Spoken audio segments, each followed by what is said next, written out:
د دې څه مطلب دی چې ټول نه وروسته مې او ټولو نه مخکې مې یو معنا دا د په دنیا کې ټولو نه وروسته دی زموږ امت او قیامت کې به ټولو نه مخکې الله تعالی به هم د ټولو خلکو نه مخکې کړي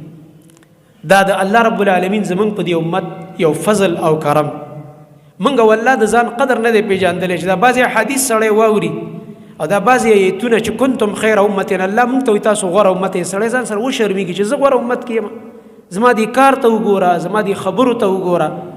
زما دې ژوند ته وګوره دا زه څه کوم لګیم او الله ما ته وایي ته غوره امت یې په کار دا دی چې موږ هم لږ په خپل ځان غور او فکر وکړو چې دا موږ څه کوو لګیا یو الله تعالی خو موږ له ډېر لوی اعزاز راکړی دی امت ته د نبي کریم صلی الله علیه وسلم د امتي کېدو د وجې نه دا یو ډېر لوی اعزاز دی چې موږ تاسو ته میلاو دی چې د هغه امت کې داخل یو زما محترم ورونو که په دې نعمت باندې تاسو پوه شوئ قرآن او حدیث هم وکتو بیا به درله دا سجده خوند درکوي بیا به درله رکوع خوند درکوي بیا به درله تلاوت خوند درکوي بیا به بغیر د ذکر نه زموږ ستاسو ټیم نه تېرېږي هر وخت به د الله یادو چې دا الله زموږ څومره مهربانه دی دی الله په موږ څومره غټ نعمت کړی دی چې موږ یې د آخري نبي په امت کې رالیږلي هغه چې الله ته ګران او خوږ امت دی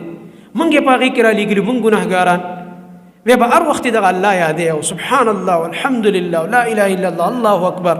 لا حول ولا قوة الا بالله او دا ذکرونه به کوې او تلاوت به کوې دا به تاله خوند او مزه درکوي بیا